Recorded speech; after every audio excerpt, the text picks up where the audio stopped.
So, Rachel, this is good? Teach? Yeah, good. Got everybody? Hey. We about ready? All right, good afternoon. I appreciate y'all coming, and I hope we don't take up too much of your Friday afternoon time. This has been an incredible ordeal for Deshaun.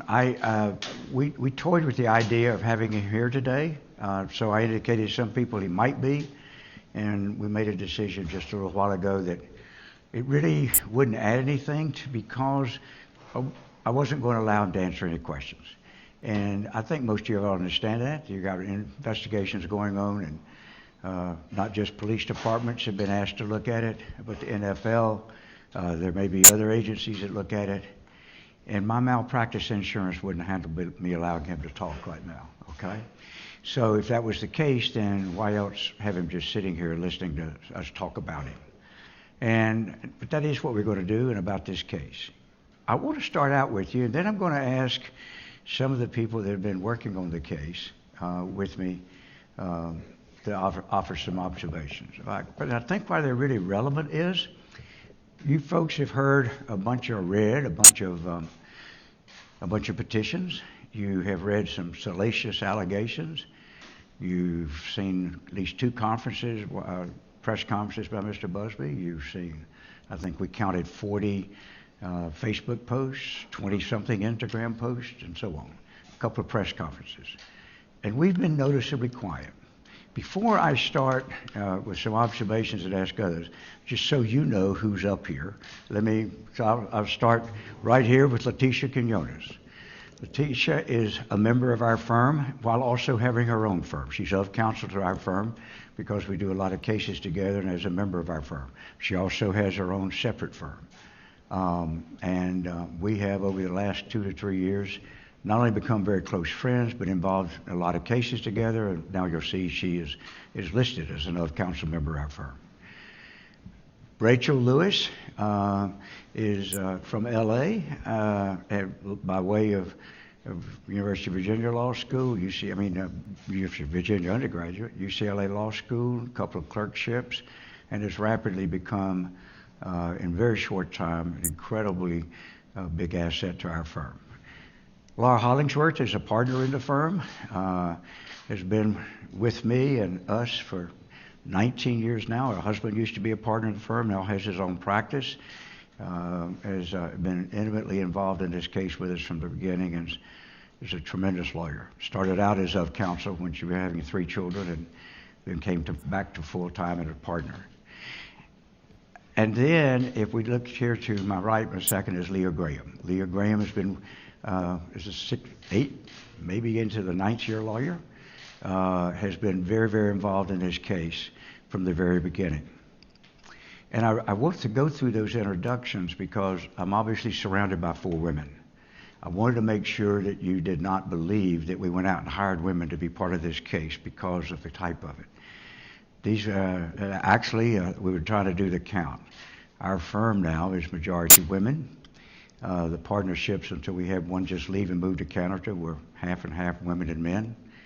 And these lawyers, these friends, these very independent people who make their own judgments, have been involved in this from the beginning as we assess Deshaun and his case. And so when I get through with my comments, I'm going to ask them to make some observations if they have them.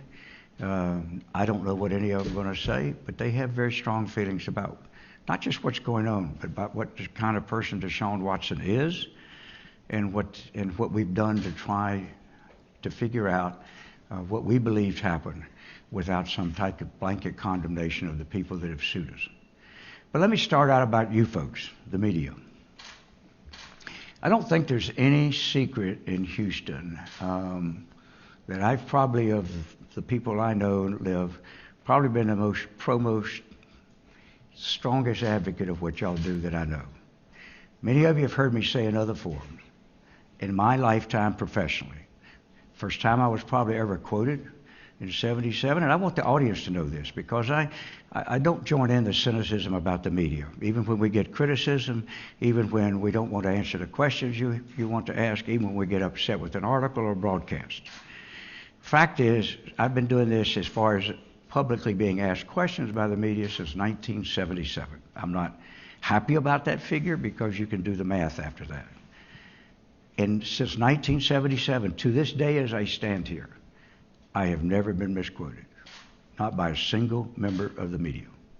I have been quoted saying some things I wished I hadn't said, but I said them, okay? And I didn't say they were off the record. I've never had anybody violate the off-the-record rule.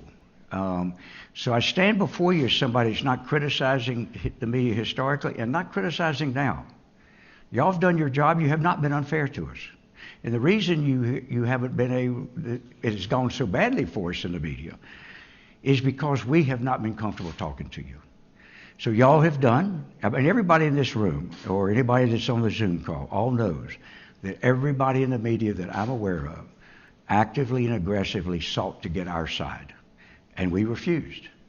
So I've been accused many times in the past of jumping in front of cameras too quickly or whatever, and some of you are not used to the fact that we're not talking to you.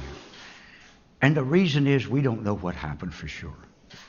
And you've heard me talk all along here about how in the world are we supposed to respond when we don't know the names of the people. And I've seen some talking heads that say, well, I can find out who did it, right? I mean, they just go look and they match up dates and try to figure out. That's not what it's supposed to be about. We're not supposed to have to guess who is accusing us of doing something wrong. And I have been, and you've seen our pleadings, I have been guided throughout this by a strong fear. What if we disagreed with a woman and her petition, and it turned out we were wrong about who it was? You and everybody else would rightly scour us for that. So we have been involved in something that I'm not sure y'all recognize how unique it is. And what's really important is to understand the dangers of what's happened these last 2 weeks. Not just the dangers to Deshaun Watson, but the dangers to anyone in which an opponent decides to try to ruin because it will help their case.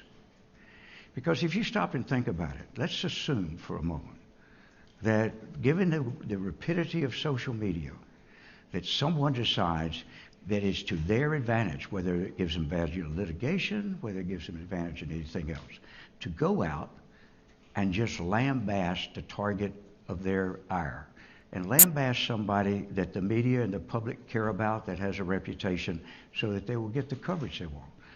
Let's assume for a moment, now I'm not naming names or suggesting anything, but let's assume for a moment someone decides that it's to his or her advantage to be a proponent of a particular social issue or a particular hot button issue, and they pick a target to try to become associated with that activity.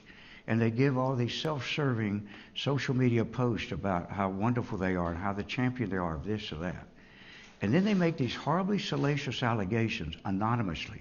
They file a petition, but the other side's answer date is not until the first Monday, 20 days after their first lawsuit's filed against them.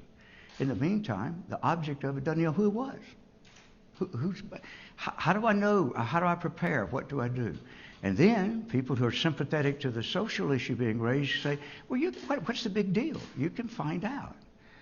What we heard today in the courts so far, and other judges still to rule, and I don't want to anticipate what they're going to say, but so far, uniformly in 13 of the cases filed against him, 2 different judges have said, you need to tell them. Tell them who you are. And actually, Mr. Busby, as you may know this morning, halfway through the hearing, said that he was ready to amend as soon as he got all his people. That is something he could have done 2 weeks ago. And all of this howling about us, who is it? We could have filed answers before now. We could have fully investigated. And while we were investigating, our biggest fear was being wrong about somebody. So somebody might say, well, my God, look at all those lawsuits. Does that mean he saw that many people? Folks, this guy has been getting 2 to 3 massages a week. The math I do on that is anywhere from 120 to 140 to 150 massages a year. He's been here since 1918. In the year 2020, all of a sudden, spas shut down. If y'all remember, nobody was getting massages unless they came up with an ad hoc way to do it. So that's partly, that doesn't mean exclusively. He'd gone on Instagram before to line up, and he did. But I've learned, but the fact is, the massage world during the pandemic changed. If you look at these allegations, my calculation is every one of them occur after we shut down for the pandemic. I was in a trial, so I'm pretty mindful of it when everything shut down, and everything shut down the middle of March. First one of these allegations is late March of last year. That doesn't mean that he was never using Instagram before. I'm not suggesting that. I'm just saying that if you are a busy, active athlete, and you are traveling constantly as he was, then you are going to have immediate, when you want to get one, you can't predict it ahead of time.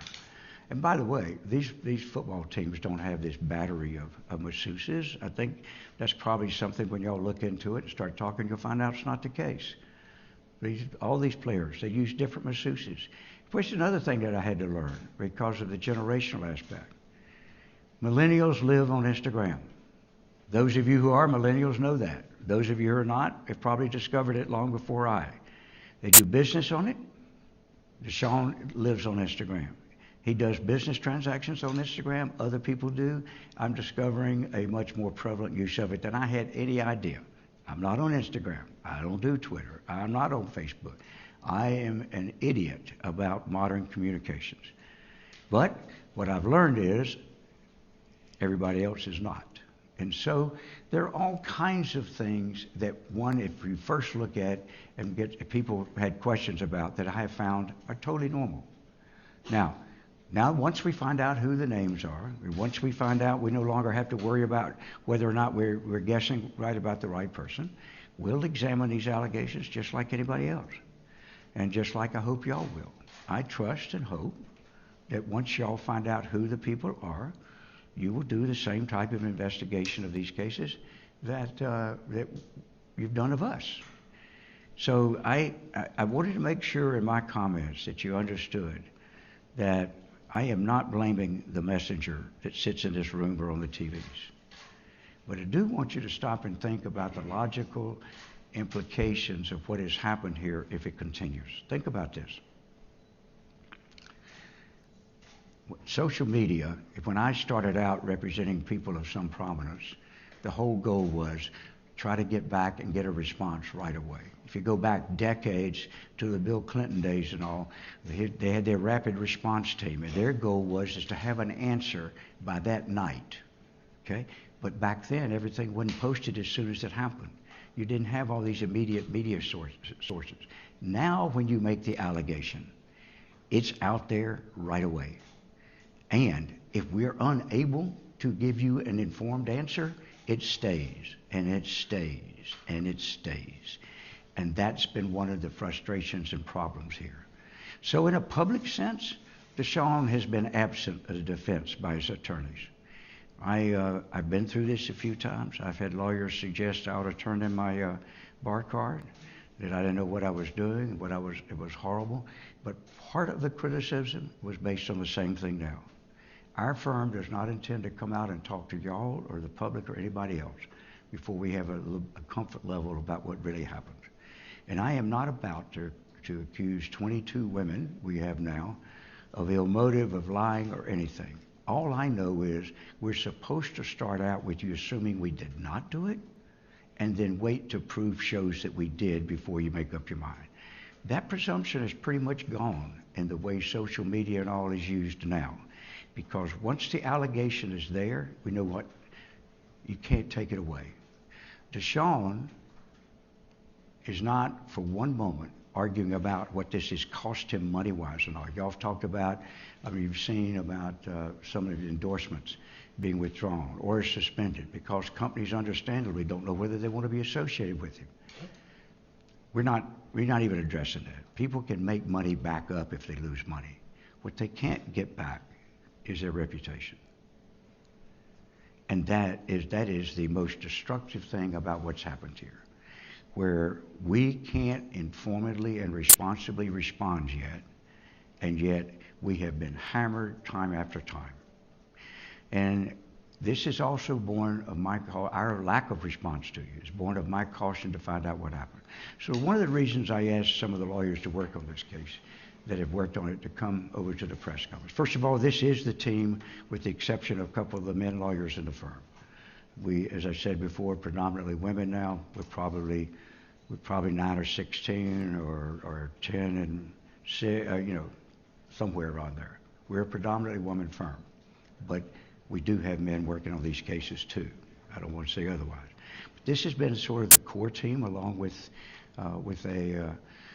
our investigator and with another senior lawyer in the firm, John McVeigh, who is off on something else now. But when this happened, I get a call to represent Deshaun late on the night of the 16th after the first case is filed. Didn't have a relationship with him, didn't know him, didn't know his age or anybody. I got a call on the referral. So that Sunday, I asked Letitia and Rachel, Letitia won't be too offended, 2 different ages, 2 entirely different backgrounds, of a gender that might start out believing this is true. And I know both of their politics and I know both of their attitudes, and they would be instinctively pro-women in an issue that occurs. I wanted them to go down to where Deshaun was, I'll leave that out, and I wanted them to meet with him. And at that time there were 14 different petitions. I think by the time they arrived to talk to him, there were 16. I may be wrong, but I think it's by the 16th of that. I said, I want y'all to spend 2 days with him, without me, without anybody else.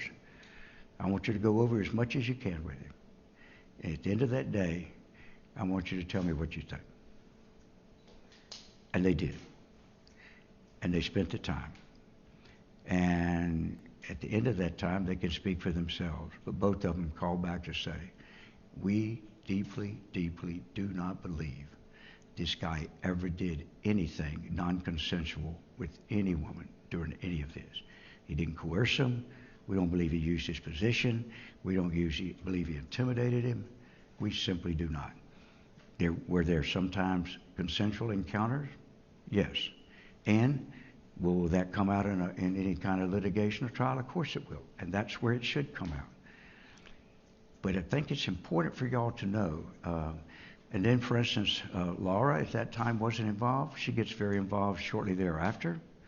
Leah was really involved from the very beginning. We've all spent a tremendous amount of time with him.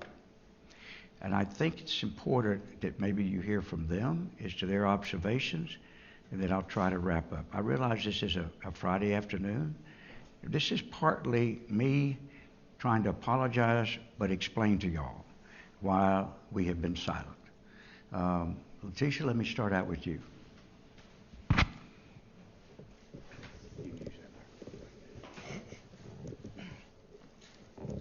Good afternoon, everyone. As Rusty stated, my name is Letitia Quinones, and I've been working in the justice system now for over 22 years. One of the things that I love about the justice system and that I am truly in love with, and that is the Constitution. Because inside of the Constitution are safeguards. Safeguards to protect individuals who are accused and also who have been treated badly. And I've noticed one thing, and I'm truly concerned about it. I hope that Deshaun Watson's case is not the case where due process goes to die. It's a quote by my friend, Mr. Weiss. I am a mother of 2 daughters, 26 and 18. I am a woman of 49 years of age. At the level of law that I practice, I am a minority, not just because of the color of my skin, but because of my gender. And more relevant than any of those things that I've shared with you, I too am a survivor. And my colleagues probably is the first time that they've ever heard that. And I put that out there publicly in front of you to let you know I have authority to speak on the topic that I'm speaking on. Deshaun Watson is a young man that is probably, well, no question, he's younger than my daughter. He's young enough to be my son. And if anybody knows me, they will tell you I'm anything but weak. I'm anything but someone who will follow something just for the sake of publicity or money. I stand on much higher values than that. And from the moment that I've spent time with this young man, I have no qualms telling you that I stand here unequivocally stating the things that he has been accused of, the things that he has been persecuted for in the public, he simply has not done. You have to take a look at, if you were to purchase a vehicle, something far more minute than a person's character, a person's word, they're going to look at your credit history. And that's going to tell them when you go somewhere and ask them, can you have a vehicle that's worth $100,000 or $50,000? Whether or not they should take your word for it, that you'll pay for it. You look at Deshaun's life. He's always been a football star. In high school, that was the first time they ever won the state championship. And he took Clemson to a national title. Do you think that he wasn't getting attention from young women then? I've spoken to many people who knew him all throughout his life. And every person that we've ever spoken to, none of them believe that he's guilty of these charges. None of them believe that he has the character to commit the acts that he's been charged of. His credit history should account for something. And it disappoints me that in the media, this young man who's done everything right, who grew up in a neighborhood where he would otherwise have every reason to fall short of glory. Nothing, not a speck on his record until these lawsuits. It disheartens me that some of you, some of us, will just jump on the bandwagon. And I don't discount anything that a young woman believes happened to her, because as I stated before, I too am a survivor. And I can tell you this, that when I think back over what happened to me, I would not, the first person I come in contact with to get justice wouldn't be a plaintiff's lawyer. That's something we need to think about. Other things that I just want you to think about before I sit down is simply this. The first lawsuit spells out everything, in my opinion. In that lawsuit, it states that when the young woman stated that she became uncomfortable and she voiced that to Deshaun, the massage session was stopped. He paid her what he owed her, and they left the room without incident. Not uncomfortable because of anything that he necessarily has done, but uncomfortable because of the areas that are important to him in order to be the athlete that had earned him a $160 million contract. We received an anonymous call, it wasn't anonymous, a random call from a young woman, well, she was an older woman, who knew him from a long time ago. And she described herself as a red-blooded redneck. Those were her words, not ours. And she said she was also a ballet dancer. And everything that he described about the areas that he needed massage was extremely important for him to be the escape artist that he is when he's in the pocket. And so I simply leave you with this. That young man, based on his career, out of all the obstacles in his life that he's had to face, not having a father, raised by a single mother, and the depths of neighborhood where he had every opportunity to fail, but didn't.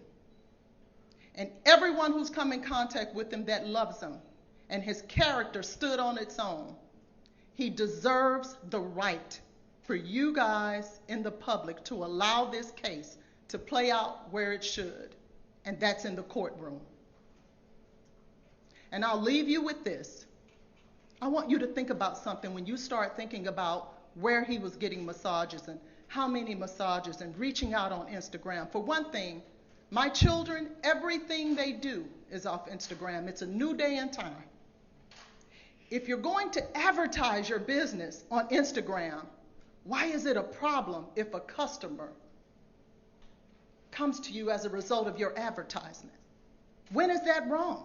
What is the purpose of advertising on Instagram if I can't come to you as a result of your advertisement? But remember this, and I say this kid is 25 years old, this young man, he's a kid to me because of his age. This 25-year-old young man was thrown in the depths of something that he wasn't accustomed to. Money, fame, and stardom. A lot of these young men have to figure out they're just not normal anymore.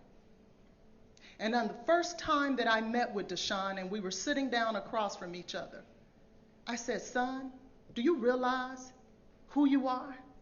Do you realize you can't be that same kid that you were when you were in Gainesville? It's different for you now. You have to move differently now. And he sat there perplexed and he said, you're right.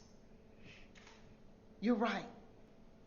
I realize that, but Miss Letitia, I just want to be normal. And I said, Deshaun, you can't be normal anymore because now you have a target on your back. You're a superstar, you're a famous athlete, and you just got a contract for $160 million. So I simply ask you, let due process take its course. The one thing that this nation is founded on, the one thing that makes us so special than any other country, is that we afford everyone the presumption of innocence and due process. And if it's supposed to work for some folks, it should work for all. And it darn sure should work for Deshaun Watson because he's earned it. Thank you. There are many reasons she and I have become such close friends. One reason is we both grew up in the South into different generations. And we're both familiar with the preaching she just did. And I love it. Because that's who she is, that's the way she feels about it, but that's the judgment that she brings in trying to decide what happened to her. I want to ask Rachel if she's got any observation. And by the way, this is really kind of unfair to her. Rachel may not tell you her age, but she shouldn't be concerned about it because she's 28. All right? But Rachel, you got anything? So I met Deshaun about 2 or 3 weeks ago, and it might come as a surprise to all of you in this room. I didn't know who he was before then. I'm not from here, and I don't watch football. And so all I knew about Deshaun was what I read in the allegations. So when I met him, I didn't know what to expect. And all of us are up here, like Rusty said, not because we're women or women of color, but because we believe in him. We have spent every day fighting for him since he came to our firm. And I personally have spent hours with him. And I can tell you that this man is not capable of the things that are in the allegations. He is not that man. He is not a sexual predator. And I feel very strongly to say he has not forced, coerced, intimidated, or threatened any woman to do anything to him. I have watched day after day as lawsuits have come out, as the media has come out, how this has affected him. He shared with me that he has trouble sleeping and eating. It's not only affected him, it's affected everyone that's connected to him, his family. He has worked so hard for his name. And what I have found out about him is he cares deeply about this city, about his communities. He takes every opportunity he can to give back. Spending time with him, I've realized he's humble, he's respectful, he's honestly quiet and mild-mannered. And just to see the way that these women and Mr. Busby have tried to tear him down, it's very upsetting to me. like I said, I feel like he has spent his entire life trying to do the right thing. We spent a lot of time talking to him about how he was raised, his work ethic, his love of God, his religion, and what that plays in his life. And I would ask everyone to not rush to judgment. We are going to fight every day so that you all see the Deshaun that we know and that we've come to know. And, I would just say that his name is something that he has not only worked hard for. No one has ever questioned his character or his reputation until this point. And we are not going to allow these women or Mr. Busby take that away from him. He is a good man. He does not deserve this. And I know that everyone will see that. If you will allow the legal process to play out the way it's supposed to play out, you will see the man that we know. Thank you.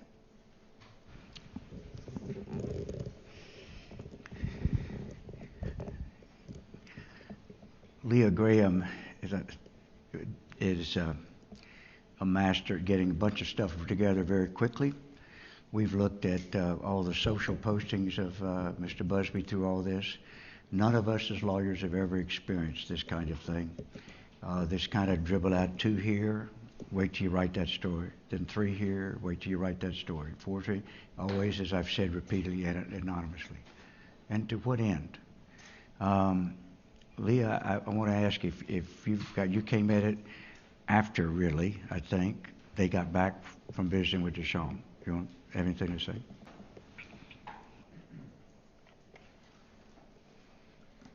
Good afternoon. Along with these women, I have worked on this case from the very beginning, actually. I have had an opportunity to get to know Deshaun Watson. I have spent time with him.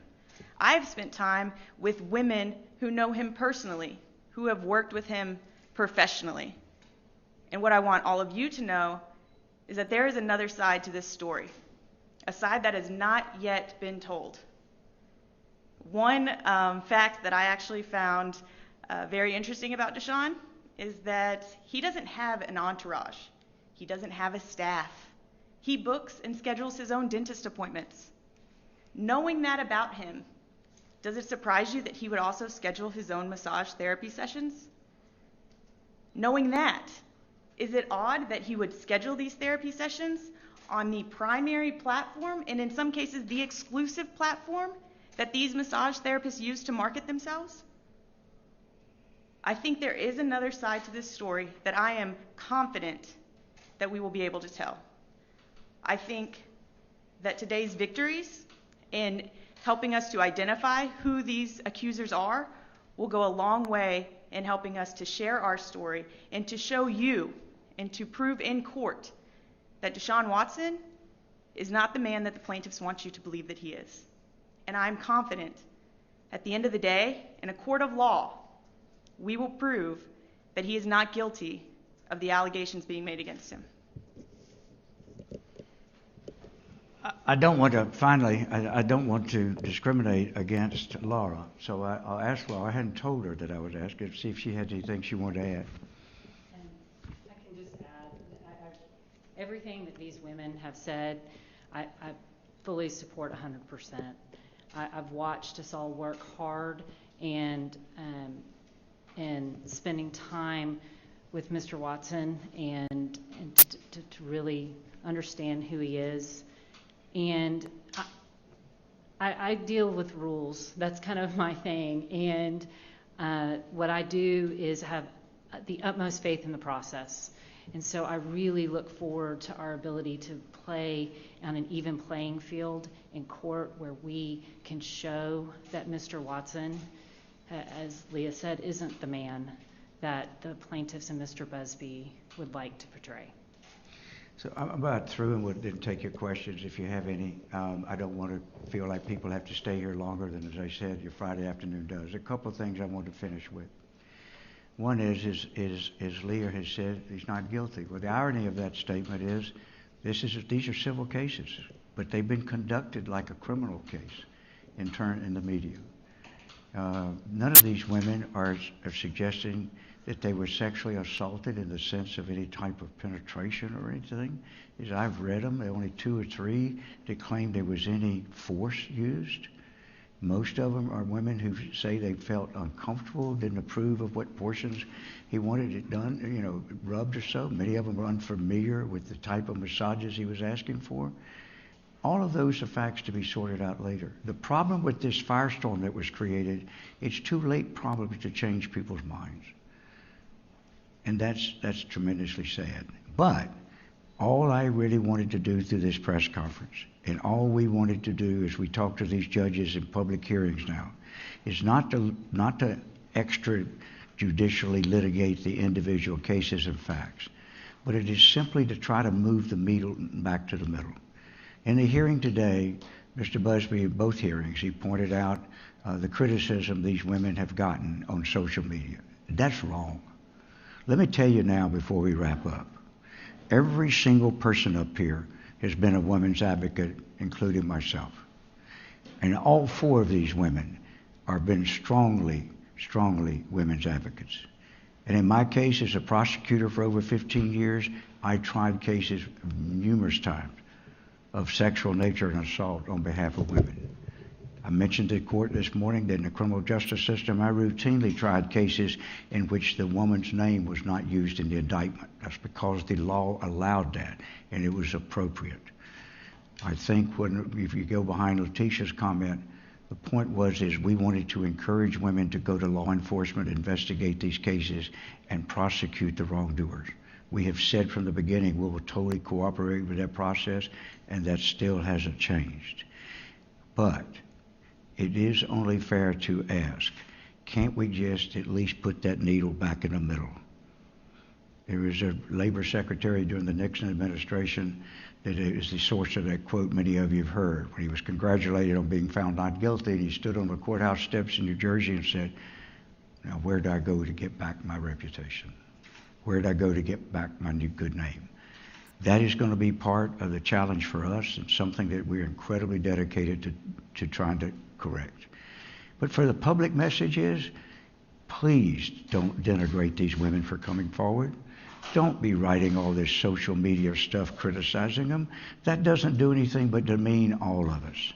Make your decision about their complaints based on later what you find out, either through media investigating, before there's a trial or before there's a court or whatever.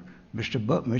Busby has said on social media he believes in the publicity angle to try to sort out other victims and somebody that he's suing on behalf of, other victims of the bad guy that he's suing in his point of view, in his mind. And he wants to encourage the public to investigate, the media to investigate. I second that. But there's no room for attacking these women. And we have not done it. And we will not do it. We may, in individual situations, disagree with them about facts, as you've heard. But the entire process of the social fabric of our country and our society demands that a woman not be attacked for making an allegation. And we're never going to beat up on anybody before they have earned it in public at the great expense of our client. But I hope that people listening or who read this will recognize there is no place for doing that. And you need to leave these women alone. A searching examination of them and their background and whether they have a motive or anything, that's what the system always does. And that's appropriate because we do not believe the allegations. And so we'll be challenging them. But we're not going to be encouraging people to attack these women. I think at the end of the day, if we get it to where people stop and say, you know what, maybe all these things aren't true. Why don't we wait and see what else develops? Why don't we see who and what is true here? We will have made some progress. But I want to thank y'all for being here. And by the way, I would also say to use those of you who are the haters who write all these horrible things about Deshaun, because see, I pointed out in court this morning, there are just as many bad things being said about Deshaun, or more or worse, than there have been about any of the women. Haters on both sides, take a blank vacation, please, and let the system work. Now, do you have any questions? Are you saying that Deshaun reached out to these women on Instagram for massages and then engaged in consensual sex acts with some of the women? I'm sorry. I'm not asking you to take the mask off. I'm apologizing for myself. I have trouble hearing through it. Do you mind saying it again, please?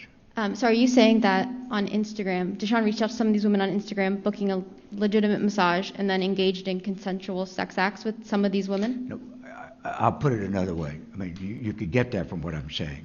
That in some of these massages, there's going to be no question. We've never run from it. Our first announcement has always been about consent.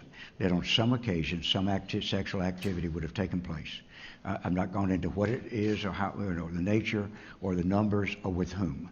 But I think you can rightfully assume that. The question always that we have always been emphasizing, never at any time, under any circumstances, just as Letitia said, that this young man ever engaged in anything that was not mutually desired by the other party. Have you heard from HPD or the NFL, and so what have those conversations been? Sorry, do you want me to say it again? I'm going to repeat questions if that's okay with y'all, because some of you are in the back. The question was if we heard from HPD about this or the NFL. We have not heard anything from HPD, and I suspect they're going to be incredibly careful in light of the allegations Mr. Busby made about a family connection. Most of the time, I wouldn't expect to until they have talked to a bunch of witnesses. I think one reason we've always encouraged these women to report these offenses, that they contend are offenses, for two reasons. I believe that's where this kind of thing always ought to start, is with law enforcement. And the second is, I think responsible law enforcement, and I believe these folks have, I haven't met them, I don't know what officers have the case, for instance, is going to want to talk to all these people because they're all potential witnesses to the nature of the conduct. So short answer, after a long answer, is no. I have not heard from HPD at all. I have not also heard from the NFL. But the NFL usually does the same thing. They want law enforcement, particularly once the case is reported to law enforcement. The history of these is the NFL may be privately gathering documents and information they can, but they generally try to wait until law enforcement is full of their investigation before they do something. Because that's really the only thing that's fair to both sides. So, no, we have not been in touch with any representatives of the NFL nor the police, but we do understand both are looking at it.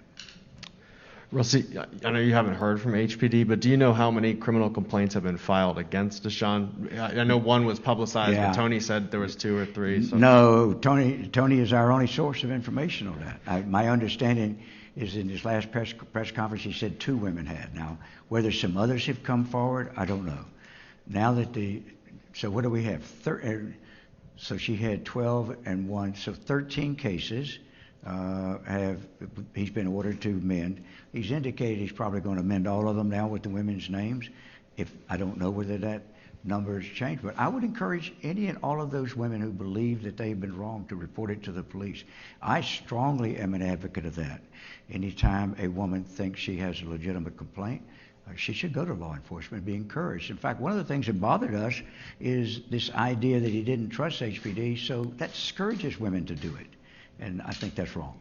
And I also just wanted to clarify with you. Sure. Are you going to be representing Deshaun in front of or with NFL investigators as well when that time comes? And do you anticipate him fully cooperating with that? I will be representing Deshaun in all of this as long as he hasn't decided that I've screwed it up so badly he wants another attorney. All right? Rusty, nothing against you personally. I was hoping to ask this question today to Deshaun Watson, but he's 25 years old. He is accused. He's 25 years old. Right. He's accused in 22 civil lawsuits involving sexual misconduct, lost millions of dollars in sponsorships. What does Deshaun Watson want people to know right now? He wants any vehicle he can to restore his reputation for things he feels strongly he didn't. He's not talking to y'all because of me. It's as simple as that. And that's why he ended up not showing. He was available to be here today. He was in my office.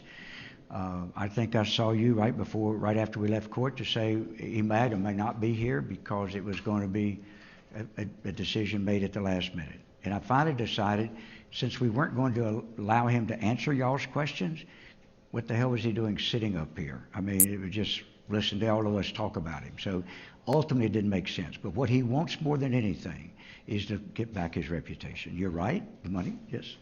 Yeah, please. Letitia has something. Go ahead. You may. I was going to say, I can tell you this wholeheartedly, what he wants you to know, because we've had these conversations millions of times. He wants you to know that his mother raised a respectable young man.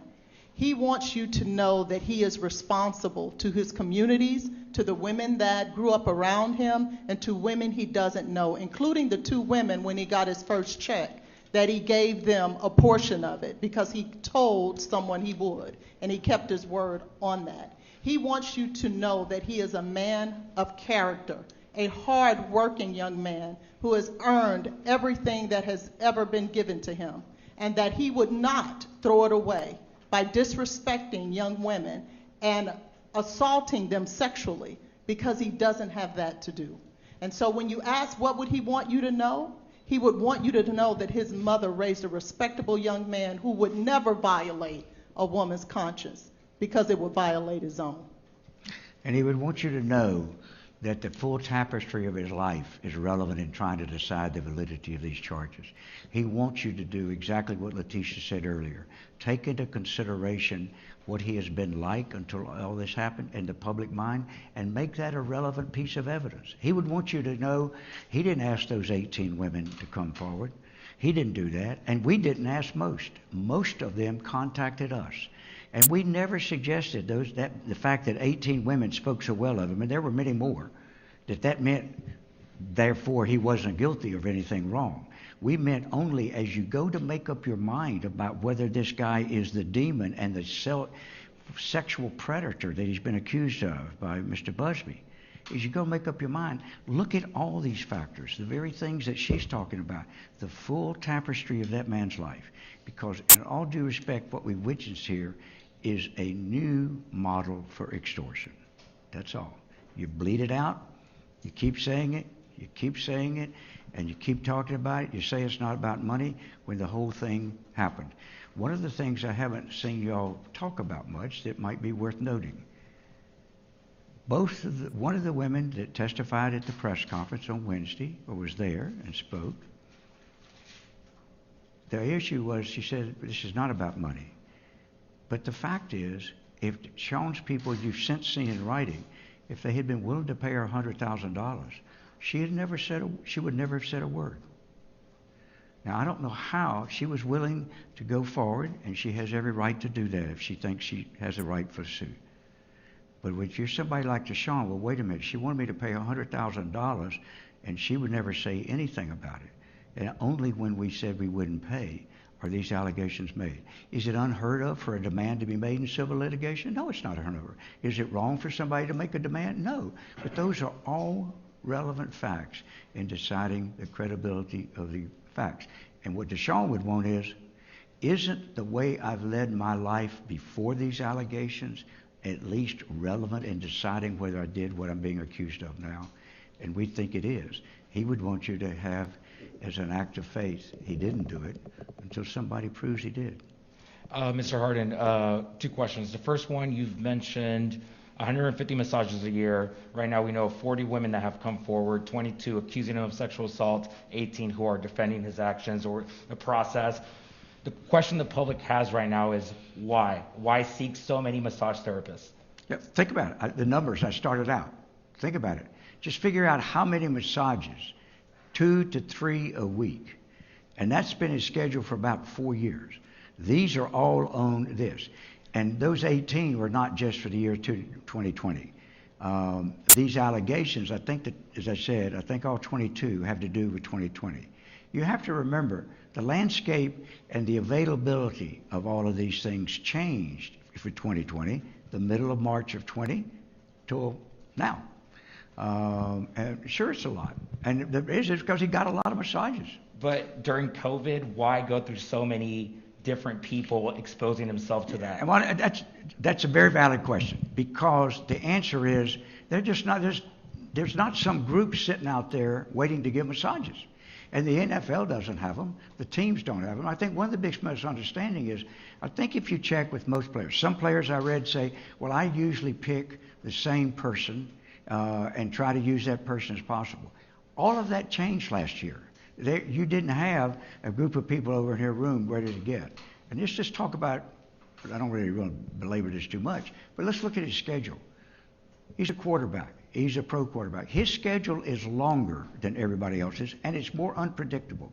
He may not know until 11 o'clock at night what time he's got available tomorrow. Some of these 18 women, and by the way, we just quit at 18 because I was determined not to try to do 23 and 22 or any of that silliness. These are women who are willing to put their name to it, unlike the women who sued us. That's a relevant factor for people to consider. At any rate, he would ought to say is, he'd call up one of these spas and he'd say, that had like 5, 6, 7 masseuses, I need a massage at 3. Do you have somebody available? And that would do it. And the next time it might be somebody else. But you do 2 to 3 a week. And he, unlike a lot of athletes that think we'll find, he did that more consistently even in the off season than most. Some of them dropped down in the off season. Deshaun didn't. Deshaun, as Letitia talked about, the woman he was talking about is a woman who wrote me and that I called and told me the things Letitia was talking about. She talked about he earns his money in his balance and his ability and his strength and his ability to escape. She'd been watching him since he was junior high do that. Those kind of things were what he wanted worked on in his massages, and he got a bunch of them, no question. And then one follow-up, Ms. Quinones said that he never coerced women to do anything, but according to Busby's screenshots of messages, he asked women to wear specific things. If he's getting massages, why does it matter what a massage therapist is wearing? Oh, you're off on other stuff. I could start doing all of that with the facts, etc. Yeah, I'm really not going to get into what Tony has said because that's a long, long trip down the line. We'll be glad to answer all of those questions. There'll be depositions. There'll be everything else. And I think at the end of the day, I want to look for something that's wrong, not something that somebody is saying in a personal injury lawsuit. Yes. So is there still 9 cases that still need to be approved, I guess, or granted? Yeah, actually, thank you for bringing that up. Go ahead. I don't mean to cut you off. Go ahead. So my question for that was, how many are still waiting for this emergency motion? And then in addition to that, when will you hear about these names? And then can you just touch on the consolidation agreement that you guys Pardon me? today? The consolidation agreement that you guys agreed on today. Yeah, real quickly. So what she's talking about is, so what's left the motion hasn't been granted, and what was the agreement? The agreement that Mr. Busby and I reached is all of the cases, we think that judges are going to order all of them there, but that's still up to the judges to their order. All of them will go to this particular judge this morning at 11, Judge Collier, for all pretrial matters. When a case gets ready to be tried and gets to that stage, then that case will go to the judge whose court it was originally filed in. So all of the discovery and depositions and all of that things will probably be combined before Judge Collier for all 22 cases. Probably, but the individual judges are going to make the decision. So right now, only 13 cases have been spoken for. However, Mr. Busby's indicated and asked before we came over, if we agree to amend the one that's scheduled for a hearing this afternoon at 4, will y'all take that down? And we have. So the 4 o'clock one is off, so now we're at 14. So we really, we're at 8 cases left, and my guess is that the same ruling will ultimately be decided. But those judges all still have the right to make their individual ruling. Does that make any sense? Yes, sir. Deshaun has maintained innocence from the get-go. So what's his take on why this is happening? Why does he think that these women started all of this? He says he's innocent. First of all, he doesn't have a take. I mean, he's dumbfounded. He is truly dumbfounded. If y'all remember, the landscape of these cases and the public attitude really kind of changed when the 3rd lawsuit was filed, and that was because my phone's going off. Is what I'm messing around with here. Hold on. I used to have a judge that would not let anybody leave the courtroom until they surrendered their phone and confessed. So confession's not always good for the soul. I think that for him, think about this. Watching this whole thing, the number of courts, the number of lawsuits, the constant pressure, it's like watching sausage making to an incredibly different level. I mean, if you're the average citizen that's never been caught up in anything like this is insane. I mean, that's really his reaction. When I told him of that first allegation in the 3rd lawsuit that somehow he used force in something, I didn't know him at the time. When I told him, he was in disbelief. He asked me 2 or 3 times. I forced her? And then he just started crying. That's his reaction.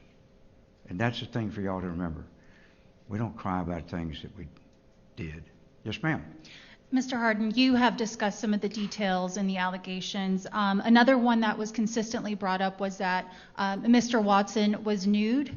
Do you have any response to these accusations that he was nude and they were making them uncomfortable? I'm apologizing. Would you say both your lead-in again and then the question? Because Yes, I wasn't sir. sure I heard all of it. Of course. So you went through some of the, you addressed some of the specific allegations in these suits. One of those that was consistent was the allegations that Mr. Watson was nude, and that wasn't something that the masseuse had agreed upon or was comfortable with. Do you have any response to those allegations? Well, I've since learned through this that nudity is not rare in these massages. So I wasn't aware that anybody agreed one way or the other to that at the beginning. So I would have to see what the individual woman did and see how she responds when questioned about it. I'd be a little surprised if masseuses really were shocked or surprised or uncomfortable with the man wanting to be nude. I think you'll find, and many of these women talked about it, the 18 that were willing to put their name to it. It's not unusual that a lot of these guys would prefer that, and all that happens is the therapist says, no, I'm going to put a sheet over you, and that's it. And that's what their experience was. So I don't understand that allegation, and I think that's something that will be dealt with in individual cases. And further, again, some of the lawsuits said that he refused. Have you addressed that with your client? No, look, first of all, we don't know who that is. That's been part of the problem for him to recall. But that'll get taken care of in the next week or two. Well, both, I think, Ms. Solis and Lauren Baxley had said that he was nude and that they were not comfortable with that. Have you been able to address look, here's the thing. allegations? I'm trying very, very hard not to condemn or fuss about any of the individuals. I will say to you, if that is the case, why does one go forward? But I don't know what the true facts were. I haven't met them. I've seen them. One in the press conference, and I gather in the letter. Are you saying the second lady said that too in the letter? Because there are only two people I know. Right, Lauren Baxley and Ms. Ashley Solis. Yeah. Yes, sir. Look, I'm not going to get into the individual matters, but I would ask people to look and see if that makes sense. Yes, ma'am. First quick thing, do you guys intend to fight these in trial, all 22 cases? Oh, absolutely. Okay. Absolutely. And then second thing, so one thing that we've learned just as a nation over the last 3 years really, or since 2017 I think, is that some good guys are capable of really terrible things. And so I just wanted to bring that to you and see what your answer to that would be, and maybe you could kind of elaborate on some of the challenges that y'all might be kind of up against in now that let me realm. see if I understand. Is the question that you've learned over time that guys are capable of doing horrible things? I'm bringing forward the... I'm not arguing with it. I mean, I'm about to say amen. I'm not disagreeing with you, but I was trying to make sure, is that your question? What I wanted to have you guys, or I wanted to challenge you guys with the, I guess, the defense or whatever that some sexual assault survivors would say is that some good men are capable of doing terrible things. And I think that's absolutely right. I don't disagree with that. And look, I don't take a back seat to my admiration and support of sexual assault survivors for 1 minute. I deeply believe that is an issue and a situation, and that hugely high percentage of accusations may ultimately turn out to be true. But equally, we shouldn't be making that decision based on one side's accusation. What we're saying here is that if I have a disagreement with people with a particular point of view here is, I hope we never reach a stage that because a particular crime has such horrible consequences for the woman when it happens and so, that because the potential for damage is so great, that we automatically believe the allegation just because it's been made. And all I am asking here is that we give this man the same benefit that the woman should get. The woman should get the benefit of the belief she may be telling the truth. The man should get the benefit also of being not guilty of it until we have some proof. And we're throwing the baby out of the bathwater out at the same time in a lot of occasions. But are there men that do horrible things? Absolutely. Sometimes women do too. And I just would like everybody to reserve judgment until they have evidence. I don't want to keep you much longer. Do you have just a Mr. couple Hardin, more one quick questions? question. Are you okay with when in all of the cases, if the women do decide to reveal their identities, to make sure that that is just given between the two camps but not made public to, like you mentioned, prevent the women, if they are identified, from getting, like we saw today, Mr. Busby say that Ashley Solis has gotten rape threats? Are you willing to make sure that those names aren't public but just revealed to you, to your team, and to your client? No. I believe it is important in the open courts, we've said it this morning, the open courts provision and the statute and the law in Texas says we are entitled to know who the accuser is and is the public. The open courts provision is the public is entitled to know. And I would hope that the only way these accusations or these allegations can be looked at as thoroughly as y'all have looked at us is for you to know who the accuser is, just like us. I think that when somebody makes this kind of accusation, it is only appropriate for people to look into the accuser as well as the accused. Because how else do you know? All right? Anybody else? Hey, thank y'all a lot. I appreciate it. Thanks for your time.